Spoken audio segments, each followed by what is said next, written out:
Fascinant, pas vrai? Je te parle de lui et d'autres animaux étonnants dans ce nouvel épisode de Green Story.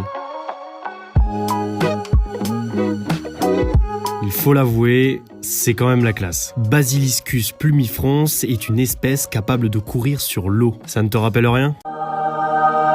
Et oui, c'est d'ailleurs pour ça que ce reptile est surnommé lézard Jésus-Christ. Mais je t'arrête tout de suite, il n'a aucun lien avec lui. Mais alors, comment il fait ? Déjà, tu remarques que ce lézard n'est pas vraiment imposant. Il peut peser au maximum 200 grammes. À ça s'ajoutent ses pattes arrière palmées. Cela lui offre une large adhésion à la surface de l'eau. Une morphologie avantageuse, mais qui ne serait rien sans sa vitesse. Le lézard Jésus-Christ est très rapide. Il peut courir à environ 1,5 mètres par seconde de cette façon. Toutes ces caractéristiques font que ce reptile ne s'enfonce que très peu dans l'eau au point de pouvoir marcher dessus. Bon, il fait pas ça pour se la raconter par contre. Si tu voyages en Amérique centrale et que tu as la chance d'en observer un en action, c'est sûrement parce qu'il se sent menacé.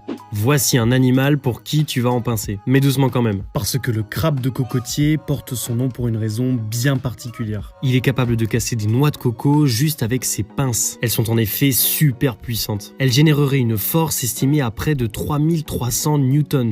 Pour te donner une idée, c'est 4 à 5 fois plus puissant que la force de la mâchoire humaine. En même temps, on n'a pas affaire à un petit crustacé. Les plus gros spécimens peuvent peser plus de 5 kilos. Et tiens-toi bien, l'envergure de leurs pinces peut mesurer presque 1 mètre. Et une carcasse comme ça s'entretient bien sûr. S'il raffole des noix de coco, il est avant tout omnivore et mange à peu près tout ce qu'il trouve. Ce qui donne lieu à des situations assez insolites. Le crabe de cocotier est en effet aussi surnommé crabe voleur. Pourquoi ? Eh bien parce qu'il n'est pas rare de le voir rentrer dans des habitations pour y voler de la nourriture. Les habitants des îles dans l'océan Pacifique et l'océan Indien où il vit doivent donc toujours garder un œil sur leur garde-manger.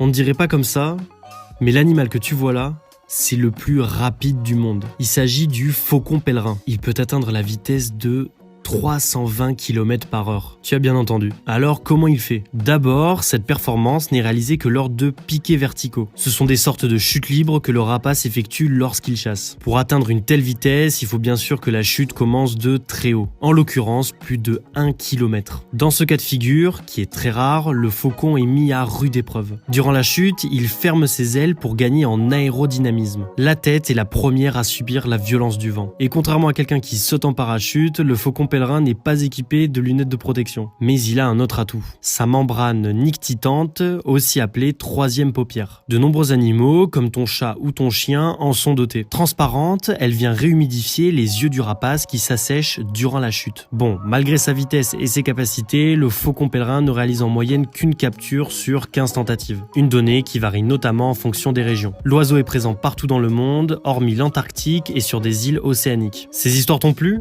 Alors n'hésite pas à t'abonner pour ne rien rater de nos prochains épisodes.